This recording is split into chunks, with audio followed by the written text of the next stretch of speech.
Aujourd'hui, on s'attaque à un point absolument crucial de la médecine pactique, la gestion des voies aériennes. C'est le A du fameux protocole March, et c'est une étape qui, je pèse mes mots, fait toute la différence entre la vie et la mort. Alors, on plonge dedans.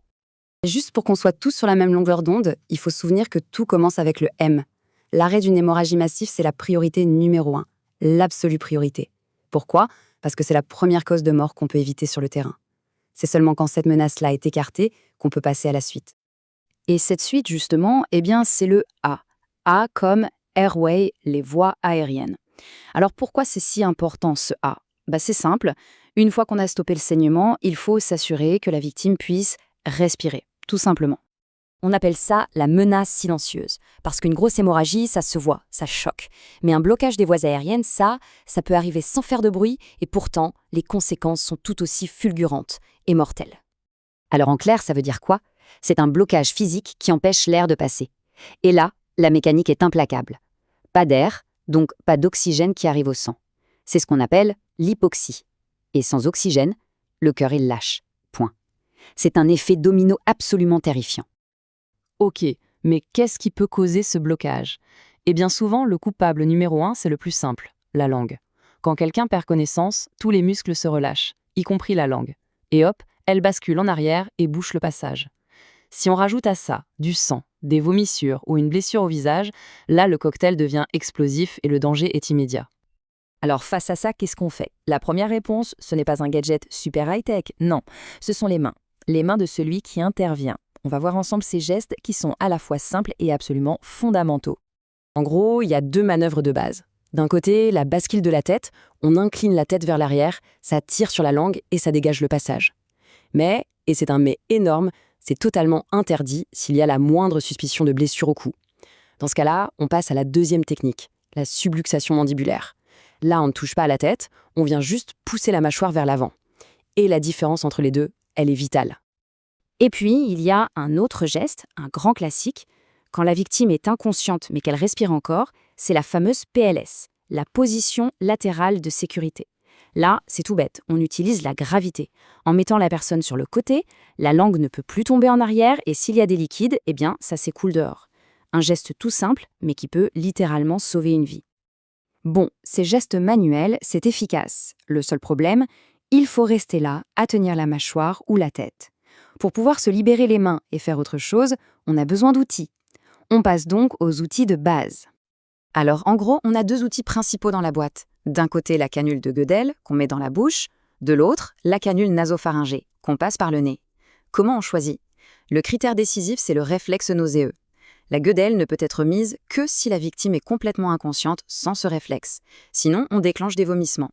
La canule nasale, elle, est beaucoup mieux tolérée, même si la personne est juste semi-consciente. Ça nous amène à des règles d'or. Premièrement, on ne force jamais une canule dans la bouche si la personne a encore un réflexe nauséeux. C'est non négociable. Deuxièmement, il faut bien comprendre que ces canules, ce n'est pas de la magie.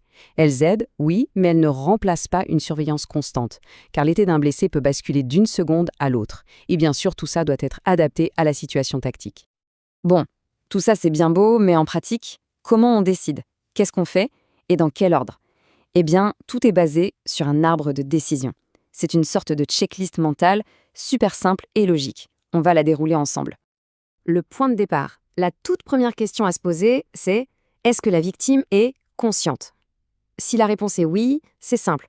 On la laisse trouver la position où elle respire le mieux. Et on reste à côté, on surveille. Mais si la réponse est non, alors là, on enclenche la suite. Donc, victime inconsciente, réflexe numéro 1, on ouvre les voies aériennes manuellement. Et en contexte tactique, la règle c'est on part toujours du principe qu'il peut y avoir une blessure au cou. Donc, par défaut, on fait la subluxation de la mâchoire. Toujours. Ok, on a ouvert le passage avec les mains. Maintenant, la question c'est, est-ce qu'on peut mettre un outil pour que ça reste ouvert? Et c'est là qu'on doit vérifier ce fameux réflexe nauséeux. Un petit truc tout simple pour tester, c'est de toucher délicatement les cils. S'il y a un clignement même léger, ça veut dire que les réflexes de protection sont encore là. Et à partir de là, le choix est hyper simple. Il n'y a pas de réflexe, la personne est vraiment out, parfait. On peut mettre une canule de Gödel par la bouche. Il y a un réflexe, alors on oublie la Gödel et on prend la canule nasale, celle qui est beaucoup mieux tolérée. C'est binaire, c'est oui ou c'est non, il n'y a pas à hésiter. Bon voilà, Le geste est fait, la canule est posée, on peut souffler et passer à autre chose? Surtout pas, non. En fait, c'est peut-être maintenant que le plus important commence, la surveillance. Il faut bien se mettre en tête que la gestion des voies aériennes, ce n'est pas un état, c'est un processus. Ça veut dire qu'il faut être aux aguets. On écoute. Est-ce que ça ronfle, signe que la langue bloque encore? Est-ce que ça gargouille, ce qui indique des liquides? En même temps, on regarde. La poitrine se soulève-t-elle bien? Est-ce que les lèvres deviennent bleues? Parce que tout, absolument tout, peut basculer en quelques secondes. Et ça m'amène à une erreur hyper fréquente. C'est cette fameuse paralysie de l'analyse. On a tellement peur de mal faire, de se tromper, qu'au final, on ne fait rien. Et il faut être clair, dans ce genre de situation, ne rien faire, c'est souvent la pire décision possible. Mieux vaut une canule peut-être pas parfaitement mise qu'une absence totale de canule. L'autre grande erreur, c'est le syndrome du « c'est fait, on passe à autre chose ». On pose la canule et dans sa tête, on coche la case A et on oublie. C'est humain, avec le stress, la pression, mais la canule peut bouger, le blessé peut aggraver. Bref, la réévaluation constante, ce n'est pas une option, c'est une obligation. Donc, s'il y a vraiment une seule chose à retenir de tout ça, c'est la suivante. Gérer les voies aériennes, ce n'est pas un acte unique, ce n'est pas une case qu'on coche sur une liste. C'est un film, pas une photo. C'est un processus continu, une surveillance de tous les instants, qui commence au premier contact et ne s'arrête que quand on transmet la victime à une équipe médicale. Au final, tout ça se résume à des gestes assez simples, qui suivent une logique très claire. Le vrai défi, ce n'est pas la technique elle-même, c'est d'être capable de la dérouler dans le bon ordre, avec calme, quand tout s'effondre autour. Et pour ça, pas de secret, c'est l'entraînement et la répétition. La question finale, la seule qui compte vraiment, c'est quand les secondes compteront pour une vie, qui sera prêt?